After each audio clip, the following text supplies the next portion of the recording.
made you want to start Still Company? Like, and what's the heart behind it? I wanted to start it because of like experience that I had. I kept. Do you want me to just hold it? I can like hold it on. Oh, sure.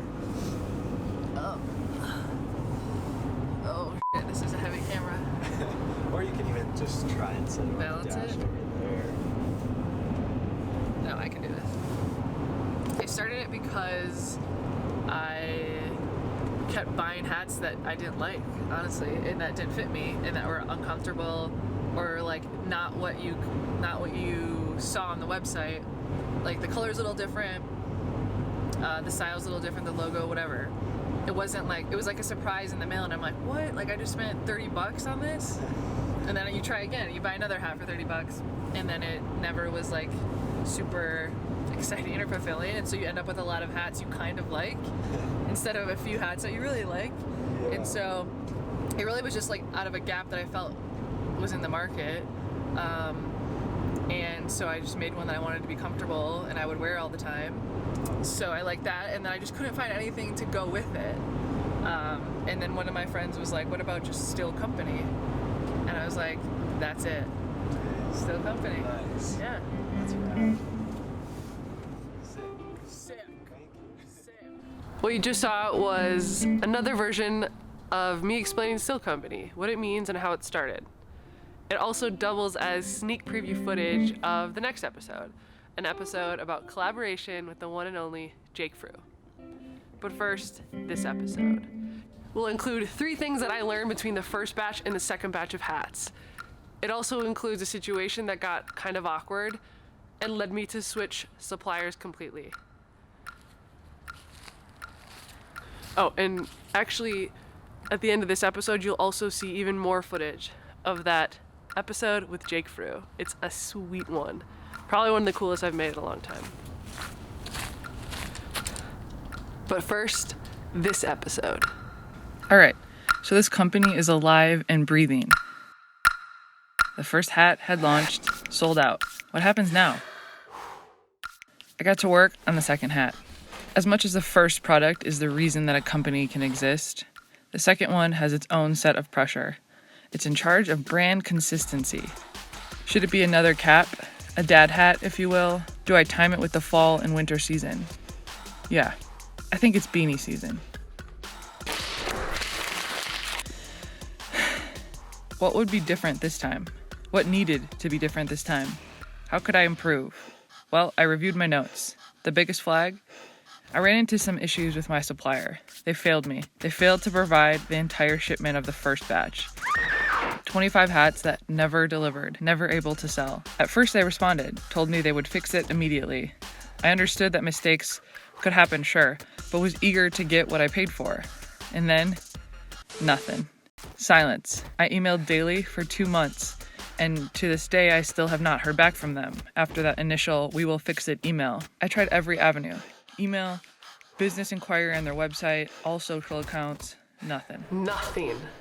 Like, not a single response. They actually don't even have a phone number. What is the lesson here? I had read reviews, had a great experience with them in the beginning. They offered to make me several samples to understand the best design of the first hat. And then out of nowhere, it changed. So, it's time to move on. It's time to write this one off as my first official loss. Dear Diary, this is my first official loss. I had to go back to the drawing board, back to the research portal. Who would be my supplier now? And actually, while the first hat met all of my standards, provided the quality I was looking for, the beanies that the first supplier offered were not close to what I was looking for. So I actually would have had to go somewhere else regardless, based on the product. I found a new supplier that had high quality and many colors, the comfort I knew the beanie needed. I did go back and forth a bit with the placement and size of logo, as embroidering a knit beanie was a different process from a standard cap. The vertical ribbing would challenge small fonts, so I had to go bigger this time around. I was hesitant on getting too big though, as Still Company was meant to be simplistic and discreet. I drew out measurements to really understand it. Would this be too big? Would this be okay? I love the size. You can clearly see what the hat says from a decent ways away. It was still company. And then it arrived.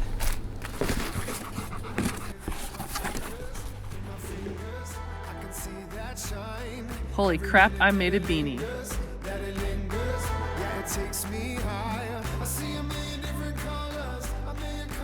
I needed to start curating content. I wanted at least one promo per day leading up to the launch. Again, it was crucial to maintain the consistency of the first brand launch.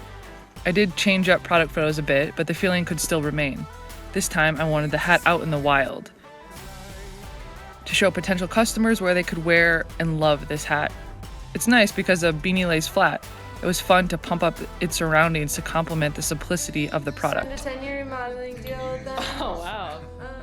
I posted pictures each day leading up to launch to help create anticipation of launch day, November 1. You can get it in the blue charcoal gray. I wanted potential customers to be able to visualize it, understand it, process it before it was even possible to buy it. I love the double fold.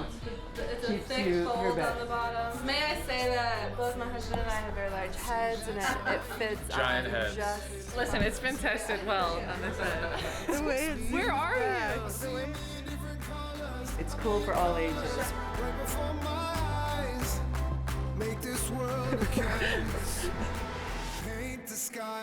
And then it was launch day. I felt more confident this time. I had the Instagram shop ready. I knew that the website worked. I posted that final promo that the shop was live and waited. This was the fun part. Well, the most fun part. Following launch day was when I started to really dig into changes. Welcome to the day after the beanie launch. I am starting to do some packaging. Remember how I said I was winging it? Still winging it. And still having fun. Welcome to behind the scenes of starting a company. In every package you get a hat, obviously. You get a handwritten note on one of these little guys from me. And third thing you get is a sticker. Well, just one sticker. As I've mentioned, I'm winging this thing, learning as I go. And one thing that I now know is I buy these from Vistaprint, and no offense Vistaprint, but why aren't you making these perforated? I need to be able to like rip them all up perfect squares, and I can't do that. So I actually ordered my first set of stickers from Vistaprint as well, and I didn't change that on the second batch. So I'm gonna next time do more research. Perforated edges. The first batch was kind of like obviously the most winging it, and now the second time is it's the first time you get to compare anything, right? Like you get to compare your first results with your second results, and this is the one thing that I kind of forgot to upgrade or improve the second time around. No one could have been like giving you this groundbreaking advice to avoid it. You can't really figure it out until you figure it out, or until you're in the middle of it and you're cutting stickers where you realize that, hey, there might be an efficiency gain here. So for anyone who gets a sticker, there's some serious love put into it. So you better stick the shit out of it. All right, let's get back to the video. You can stop watching me cut stickers now. So, I had designed the beanie, I had ordered and received the beanies. Now it was time to ship them. I spent my days at work and then headed home to open up that shipping department, to continue the process, to continue learning these lessons and understanding the changes needed. Hey, good evening.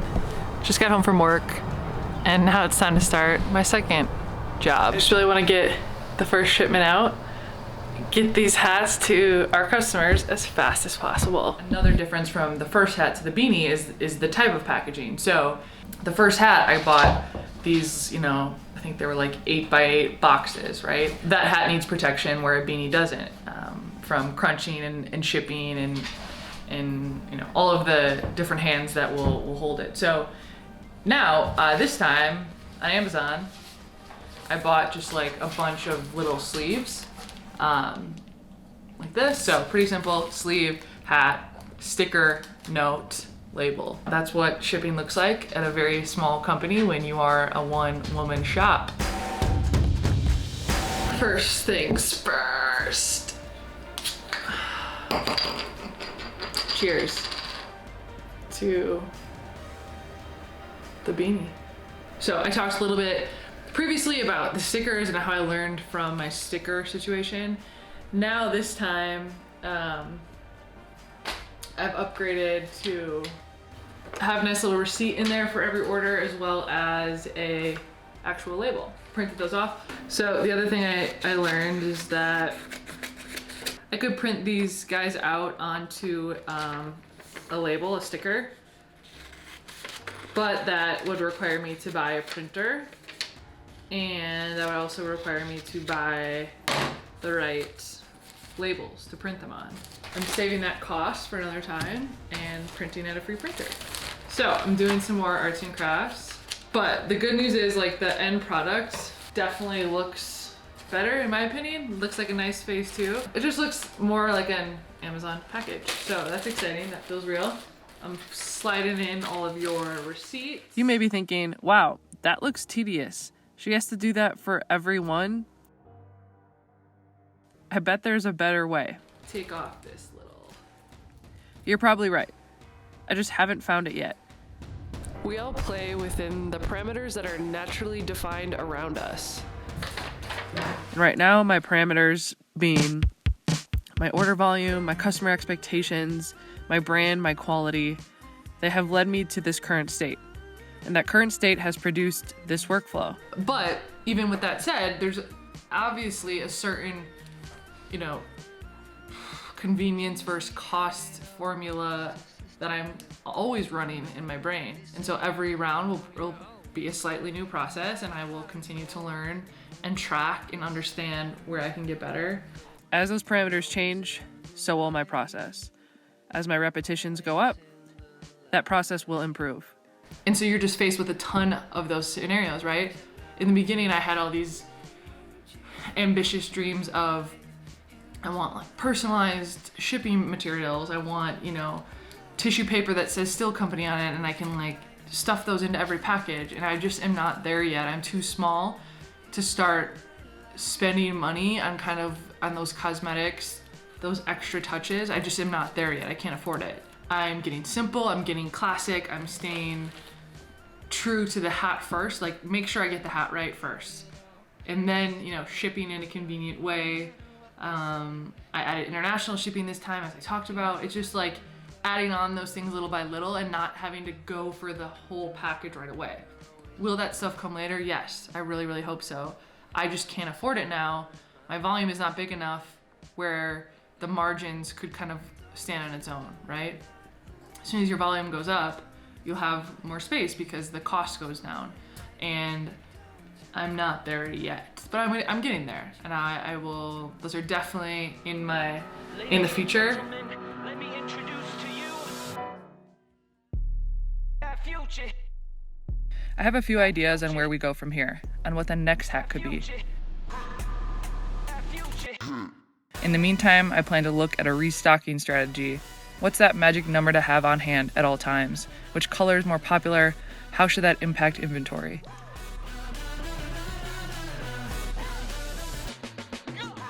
So stay with me. Stay with Still Company. I'm so thankful for you. Don't forget to follow us on Instagram at WeAreStillCo. Subscribe here and turn notifications on so you will get notified on each new episode release.